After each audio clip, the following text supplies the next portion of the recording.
Shalom, pemirsa yang kami kasihi dimanapun berada. Kita bertemu kembali dalam diskusi pelajaran Sekolah Sabat, di mana pada minggu ini kita sudah tiba pada pelajaran yang kedua dari pelajaran Sekolah Sabat kita dengan judul Dikejutkan oleh Anugerah. Bapak Ibu pemirsa semuanya yang kami kasihi, minggu ini yang akan memberikan kesimpulan untuk pelajaran Sekolah Sabat kita ada dua hamba Tuhan yang masih muda. Yang pertama adalah JMP Arli Sianturi. Beliau saat ini melayani di Jemaat Gracia Madiun. Shalom, Pendeta Muda Arli. Shalom, selamat siang Pak Pendeta. Oke. Dan yang kedua adalah JMP Dedi Mosikau. Beliau saat ini melayani di Cabang Sekolah Sahabat Dono Mulyo, Malang Selatan. Shalom, Saudara Pendeta Muda Dede. Gimana kabar? Shalom, selamat hari Sabat. Oke, terima kasih.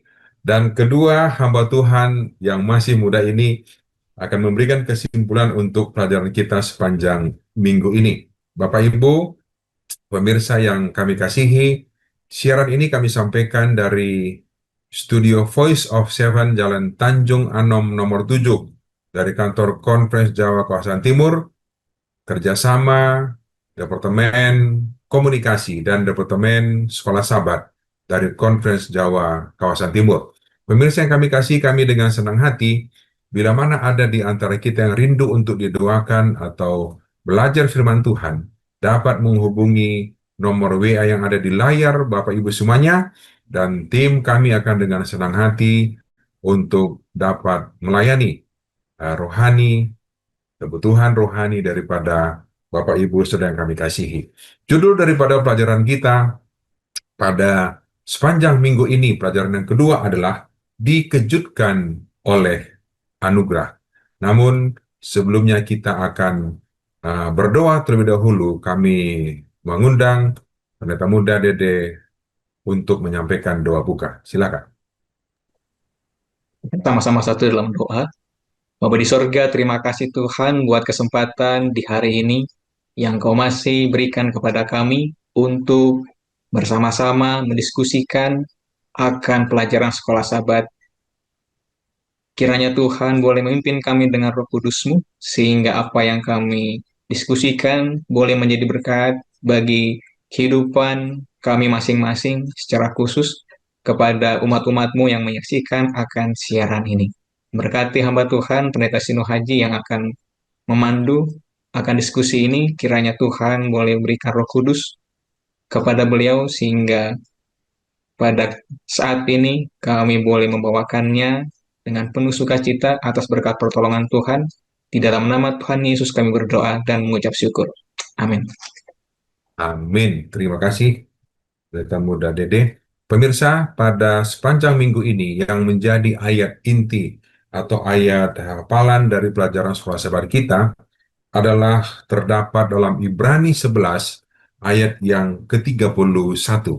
Firman Tuhan katakan, karena iman maka Rahab perempuan sundal itu tidak turut binasa bersama-sama dengan orang-orang durhaka, karena ia telah menyambut pengintai-pengintai itu dengan baik. Apa yang menjadi pelajaran dikejutkan oleh anugerah? Saudaraku, pelajaran kita mengatakan kita ini sering melakukan kesalahan atau mengulangi kesalahan yang sama. Kita pernah jatuh, namun jatuh lagi. Kita pernah berdosa, berdosa lagi. Demikian juga dialami oleh bangsa Israel. Namun, ada yang mengejutkan. Itulah yang akan kita pelajari pada sepanjang diskusi pada saat ini, di mana bagian yang pertama, Pendeta Muda Arli akan memberikan kesimpulan untuk bagian yang pertama dari pelajaran kita. Kami persilahkan, Pendeta Muda Arli, silahkan untuk memberikan kesimpulan bagian yang pertama. Baik, untuk melanjutkan daripada pelajaran sekolah sahabat kita, terlebih dengan judul dikejutkan oleh anugerah, seringkali sebagai manusia yang lemah, manusia yang sering jatuh, Kalau kita lihat keadaan dalam pelajaran sekolah sahabat ini, kadangkala kita berada di posisi pelajaran ini. Bahkan ada judul yang luar biasa dikatakan kesempatan kedua. Sebenarnya sampai sekarang kalau kita menilik, melihat kesempatan yang Tuhan berikan, rasa-rasanya bukan hanya 2 kali kesempatan yang Tuhan berikan pada kita. Terlebih sebenarnya pelajaran kepada kita melalui bangsa Israel ini hanya kecil dari besarnya kasih Tuhan. Cuma ada 2 peristiwa yang diberitahu pada kita, yaitu bagaimana sebuah pengolok-olokan terhadap Tuhan, padahal janji itu sudah hampir digapai, ataupun berkat yang dijanjikan itu sudah hampir didapat. Ketika sedikit lagi perjalanan bersama Tuhan itu akan sangat indah bisa dicapai, sedikit lagi tahu-taunya bangsa itu meragukan kembali kuasa Tuhan. Padahal sebagaimana mereka telah diberkati keluar dari Mesir, melewati Danau Tiberau, mengalahkan banyak musuh, tetapi ketika sedikit lagi janji itu tergenapi, mereka melupakan tuntunan di masa lalu. Pelajaran kita menekankan, dikatakan begini, orang-orang mungkin berpikir ketika Tuhan berjanji akan memberkati kita, seolah-olah kita hanya diam saja dan menunggu berkat itu. Tetapi pelajaran kita katakan ada jaminan dukungan ilahi untuk berkat itu. Yang artinya adalah ketika kita melakukan sesuatu, bertindak untuk menggapai berkat itu, Tuhan menjamin segala tindakan, segala usaha, segala perbuatan itu akan Tuhan berkati. Dan itulah sebenarnya yang kita rindukan. Ketika kita melangkah, berjalan, bahkan berbuat sesuatu, Tuhan akan tetap dan selalu memberkati kita. Demikian juga dengan bangsa Israel. Tetapi itu menjadi sebuah hal yang dilupakan ketika tanah perjanjian itu hampir mereka dapati. Dan bukan hanya peristiwa Yosua dan Kaleb ketika mereka memata-matai tanah Kanaan itu. Ada peristiwa lain lagi ketika mereka bersukacita bukan kepada Tuhan, tetapi kepada dewa-dewa. Ini sebenarnya sungguh melukai hati Tuhan. Dan luar biasa saya melihat pelajaran ini adalah sebenarnya bukan 2 kali ini Tuhan memberikan kesempatan untuk kembali bertobat. Hampir di setiap langkah kesalahan itu terus terulang-ulang. Tetapi tetap Tuhan berikan kesempatan. Tuhan berikan kesempatan. Dan melalui uh, contoh nyata, terlebih seorang wanita bernama Rahab. Kesempatan itu datang Tuhan yang sodorkan. Ini menarik, ini pelajaran ini. Bayangkan luar biasanya Tuhan. Tuhan yang memberikan kesempatan itu untuk kita ambil. Bukan kita yang datang meminta kesempatan. Tetapi Tuhan yang memberikan voucher untuk mengambil kesempatan bertobat itu. Rahab ini sesuatu hal yang sangat menarik. Sebenarnya tidak terlalu banyak cerita Alkitab, tetapi sedikit tindakan dan ayat hafalan kita menjadi sebuah kerinduan bagi kita semua. Melalui iman, ia diselamatkan. Rahab ini banyak sebenarnya pertanyaan-pertanyaan yang muncul dari pikiran kita masing-masing, tetapi pelajaran kita menyederhanakan. Ketika kita mengetahui tentang Tuhan, mulai berprinsip untuk mengikut Tuhan, maka tindakan kita juga harus selaras dengan perintah Tuhan. Rahab sebenarnya kalau kita lihat dalam Yosua 2, tidak terlalu banyak dia jelaskan. Dia tahu tentang firman Tuhan, tentang hukum Tuhan. Tetapi hanya sedikit. Dikatakan, aku mendengar bahwa Tuhanmu hebat. Tuhanmu dahsyat menyelamatkan bangsamu keluar dari tanah Mesir. Dia tidak hidup berdampingan dengan mujizat di depan matanya sendiri. Beda dengan orang Israel yang setiap hari hidup dengan mujizat yang setiap hari mereka rasakan. Tetapi sekalipun dengan mujizat yang setiap hari mereka rasakan, dengan setiap hari Tuhan hidup bersama mereka, itu pun tidak menjadi pondasi yang kuat untuk hidup bertindak yang benar di hadapan Tuhan. Rahab ini bisa menjadi sebuah teguran bagi kita. Barangkali kita hidup sudah lama belajar firman Tuhan, sudah hidup lama di Advent ini. Bangun pagi renungan, sore renungan, setiap hari follow the Bible. Ya, beginilah kehidupan berjalan bersama Tuhan. Tapi ketika dalam tindakan kita lihat barangkali ketika kita sama seperti bangsa Israel, jatuh berkali-kali. Ada rasa syukur sebenarnya ketika kita mengingat bahwa kita ini anak Kristus. Rasa syukurnya adalah sekalipun memang kita tatkala jatuh, kesempatan untuk bertobat selalu diberikan. Tetapi melalui Rahab kita ditegur.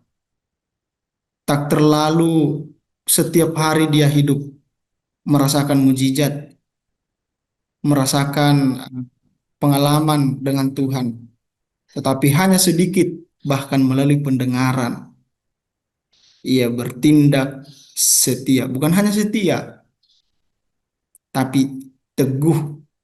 Dan luar biasa, Tuhan mempertontonkan karya yang agung dalam penyelamatan Rahab. Diingatkan kembali sebagaimana pasca di Mesir, darah diberikan tanda di setiap pintu rumah sebagai simbol untuk keselamatan bagi bangsa Israel, bagi mereka yang menurut untuk melakukan perintah. Begitu juga dengan Rahab, disuruh diikatkan kembali tali itu sebagai tanda. Bagaimana rasanya kalau Rahab sekalipun ia menyelamatkan para pengintai itu ketika ia tidak menurut untuk melaksanakan perintah yang kecil itu? Rasa-rasanya penyelamatan itu tidak akan terjadi dengan baik. Tetapi kita lihat keselamatan itu diberikan ketika ia tetap menurut. Karena itu sudah dijanjikan, engkau dan seisi rumahmu dan keluargamu akan diselamatkan. Tetap ada di sana tanggung jawab Rahab. Sekalipun penyelamatan adalah karya agung Tuhan, Rahab punya tanggung jawab juga melaksanakan perintah. Ini menjadi teguran dan menjadi pengharapan juga bagi kita. Kita ditegur, ternyata ada orang yang tidak lama hidup dengan Tuhan, tidak tiap hari melihat mujizat Tuhan, tapi hanya dengan sebentar mengenal kuasa Tuhan, ia langsung setia. Ini teguran bagi kita, pengharapan juga bagi kita. Karya penyelamatan itu Tuhan sudah rancang, tapi tetap kita punya tugas dan tanggung jawab untuk menyambut keselamatan itu.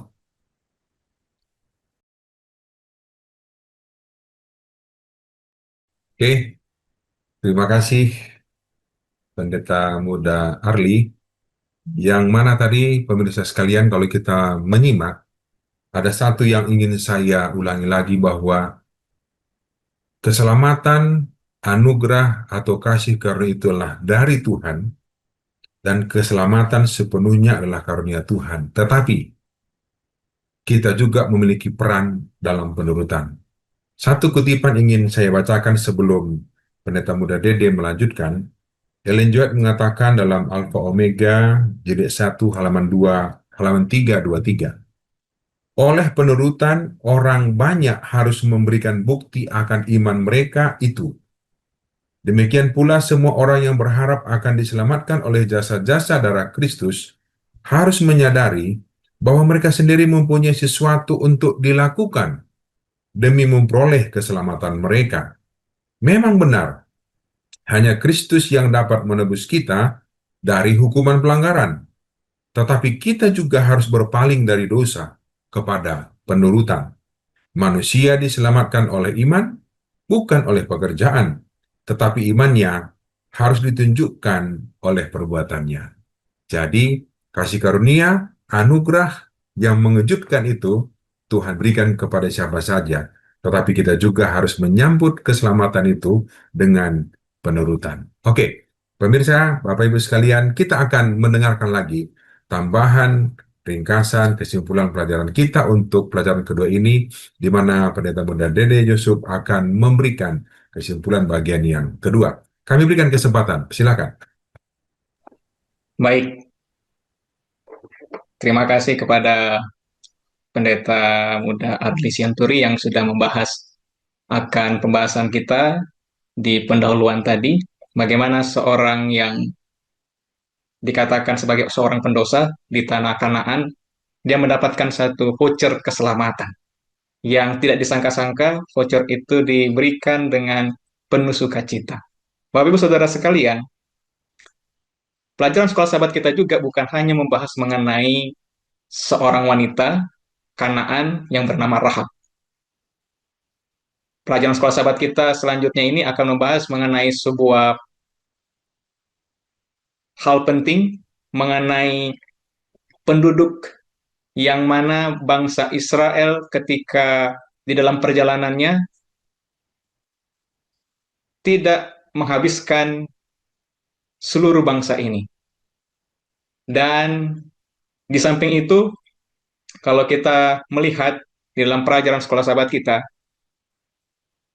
mereka menggunakan uh, taktik yang cukup sederhana daripada raja-raja yang ingin membinasakan bangsa Israel.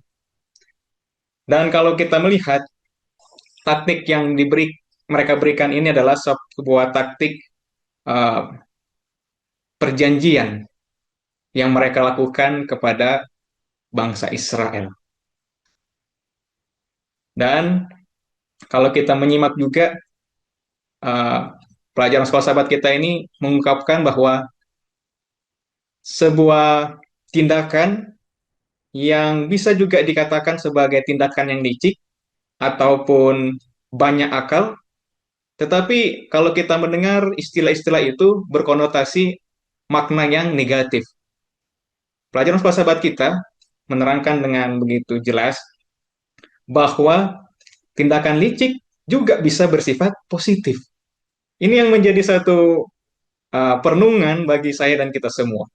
Ternyata ada juga tindakan licik yang bersifat positif. Mari kita uh, mendalami akan pelajaran sekolah sahabat kita mengenai nilai-nilai yang bertentangan. Kalau kita bandingkan dengan kisah Rahab dan juga penduduk Gideon ini, ada satu hal yang sangat menarik dari kedua cerita ini. Yang pertama adalah Rahab ketika dua pengintai itu datang untuk memata-matai tanah Kanaan, mereka pun atau Rahab pun telah mendengar akan cerita-cerita yang luar biasa yang Tuhan telah nyatakan di dalam perjalanan bangsa Israel. Dan sama seperti pelajaran kita yang sebelumnya, bahwa Rahab mengakui bahwa Tuhan Allah Israel telah menyertai mereka dalam perlawanan kepada bangsa-bangsa kafir. Dan Tuhan memberikan satu jaminan kepada bangsa Israel. Dan melalui cerita-cerita yang luar biasa itulah membuat iman dan keyakinan daripada Rahab pun semakin percaya kepada Tuhan. Nah, mari kita lihat kembali bagaimana mengenai penduduk Gideon ini.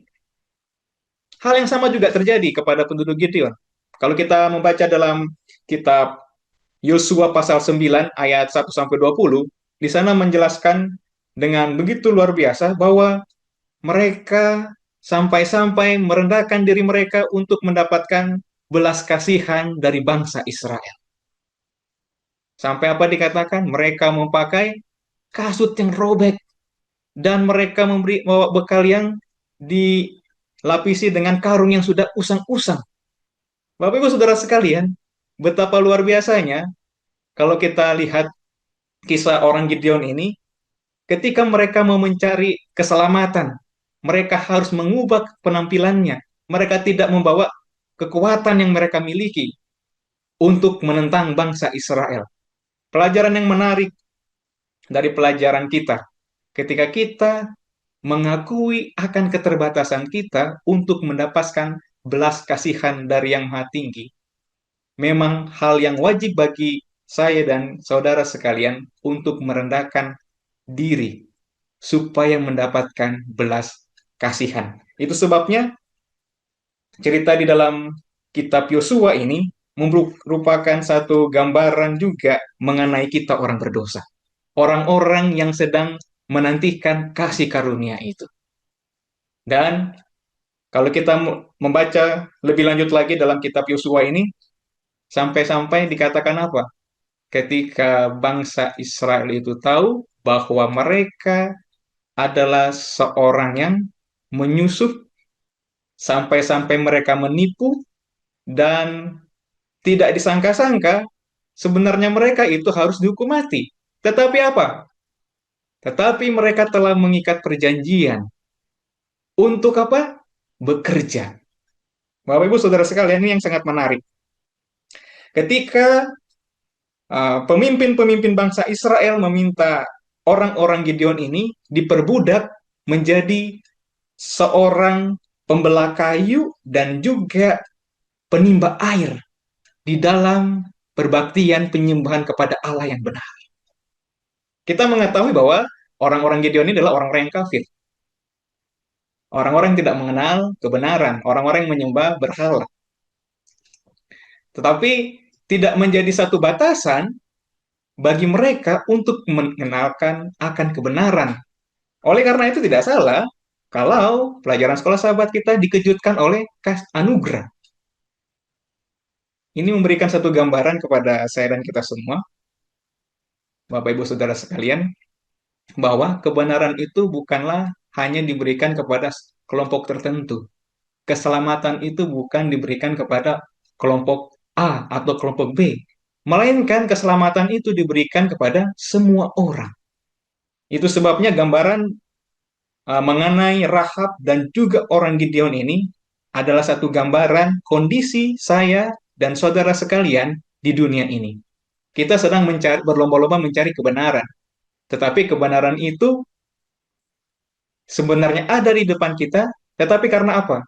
Karena kita datang kepada anugerah itu dengan kesombongan kita, dengan kekuatan kita, jadi kita tidak bisa melihat dengan jelas anugerah yang Tuhan berikan. Kita memang harus belajar dari orang kafir seperti bangsa atau penduduk Gideon ini. Walaupun mereka punya kekuatan militer yang besar, tetapi mereka tahu, mereka mendengar kesaksian-kesaksian berkat-berkat Tuhan yang Tuhan telah berikan kepada bangsa Israel, sehingga mereka mempunyai taktik yang bagus agar mereka menerima anugerah itu. Dan kalau kita melihat satu hal yang sangat menarik, memang penduduk Gideon ini dan juga Rahab ini telah mendapatkan anugerah daripada Tuhan. Walaupun dengan cara-cara yang berbeda. Kalau kita melihat di pelajaran sekolah sahabat kita bahwa Rahab dalam mendapatkan sebuah keselamatan, dia mendengar dari kisah-kisah yang Tuhan telah nyatakan kepada bangsa Israel. Walaupun juga cara yang didapatkannya pun harus berbohong. Demikian juga kepada bangsa Gideon. Semuanya itu mempunyai tujuan yang berbeda-beda. Kenapa? Ketika bangsa Israel memata-matai tanah-tanah kota Yeriko, kita lihat di sana bahwa kenapa Rahab itu berbohong hanya karena supaya dia juga mendapatkan penganiayaan. Ketika tentara Yeriko menanyakan kepada Rahab, siapa di dalam, siapa di dalam. Tapi apa? Tidak ada orang, tidak ada orang. Dia menipu hanya karena supaya terhindar. Tetapi mari kita lihat hasil dari dia berbohong itu, hasil daripada kelicikan daripada orang Gideon itu, pembalasannya adalah dibebaskan. Kalau kita lihat orang Gideon, ketika mereka menipu orang Israel, dan ketika mereka ketahuan, akhirnya mereka terbuka. Karena kami mendengar bahwa Tuhan telah berfirman kepada Musa bahwa bangsa-bangsa yang melawan itu harus dibinasakan. Kalau kita baca di kitab Yosua, pasalnya yang ke-9 di sana mengatakan demikian. Yang menjadi satu implikasi rohani di dalam kehidupan pribadi kita masing-masing adalah jangan ketika kita ditindas baru kita datang kepada Tuhan. Tetapi mari kita belajar daripada Rahab. Dia menyambut keselamatan itu dengan sukacita. Walaupun dia harus berbohong. Walaupun orang Gideon dengan latar belakang oleh karena ketakutannya, oleh keselamatan dirinya. Tetapi ketika hukuman yang diberikan oleh pemimpin-pemimpin bangsa Israel pada saat itu, ibaratnya bisa dikatakan sebagai levelnya sebagai budak, tetapi pemimpin yang satu ini sangat berbeda, yaitu Yosua. Yosua mengangkat derajat orang Gideon menjadi seorang hamba. Dari seorang budak dosa, diangkat menjadi seorang hamba. Itu sebabnya, kalau kita baca dalam Alkitab, dikatakan di dalam Yosua pasalnya yang ke-9,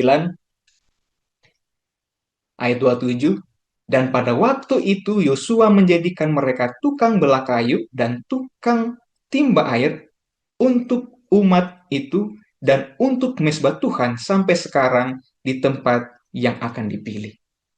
Ini adalah sebuah akibat daripada dosa yang dilakukan oleh orang Gideon. Karena mereka menipu, liciknya mereka, sampai-sampai mereka, tidak apa-apa, kami mau bekerja, asalkan kami tidak dibunuh. Ada satu kutipan sekolah sahabat yang ingin saya bagikan kepada kita semua. Ini sangat menarik. Dikatakan demikian. Dalam kedua kasus, mereka berusaha untuk terhindar dari kehancuran yang akan datang. Dalam langkah-langkah pertama ini, iman mereka berpusat pada diri sendiri. Mencari solusi, sementara untuk masalah mereka, iman mereka tidak dapat terlihat melampaui cakrawala. Oleh karena didasarkan oleh ketakutan. Selanjutnya dikatakan kembali dalam pelajaran kita, Rahab dan orang Gideon menunjukkan iman mereka melalui cara yang tidak biasa. Cara apa? Cara mereka mendengar. Sekarang penduduk dunia sudah kebal telinganya. Sampai-sampai mendengar kata yang penuh sukacita memanggil mereka kepada keselamatan, mereka anggap itu menjadi sebuah hal biasa. Dan ini yang perlu kita perhatikan. Pembelajaran daripada kedua tokoh ini adalah sebuah pelajaran pengalaman rohani bagi saya dan saudara-saudara sekalian juga. Terima kasih Pendeta Muda Dede. Pemirsa yang kami kasih, bagaimana tadi sudah disampaikan, dan saya ingin menekankan satu hal bahwa iman dari Rahab dan dari suku atau orang Gibeon ini timbul atau lahir karena mendengar. Nah, diulang-ulangi tadi ya. Jadi bagaimana pentingnya kita mau mendengar nasihat Tuhan, firman Tuhan, dan itu akan menimbulkan iman dalam hidup kita untuk percaya, dan dapat kita juga mendengarkan atau membaca dalam Yohanes 20 ayat 29 dikatakan, berbahagialah mereka yang tidak melihat namun percaya. Jadi sering banyak kita bertanya, saya belum pernah tahu, belum pernah lihat, tapi mungkin pernah kita dengarkan. Jadilah seperti Rahab dan orang-orang Gibeon, dengan mendengar firman Tuhan dia beriman, dan bisa kita melihat bagaimana Tuhan mengubah mereka. Salah satu Rahab ini dapat dipakai oleh Tuhan menjadi garis keturunan nenek moyang daripada Daud dan juga nenek moyang daripada Mesias. Bapak Ibu, pemirsa yang kami kasihi, banyak hal yang mengejutkan di dalam Alkitab. Salah satu adalah kejutan dari anugerah Tuhan kepada kita. Kita mungkin bersalah berulang-ulang, melanggar dan sebagainya, tapi kalau kita datang kepada Tuhan, Tuhan tetap akan mengasihi dan memberkati kita. Terima kasih Pendeta Muda Arli dan Dede yang sudah memberikan kesimpulan bagi kita. Terima kasih kepada semua pemirsa yang sudah menyaksikan acara ini.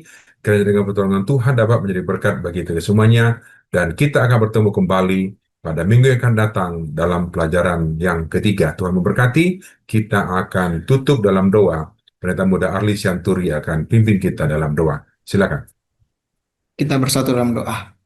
Kami bersyukur Bapa untuk besar kasih, karunia dan berkat Tuhan berlimpah dalam kehidupan kami.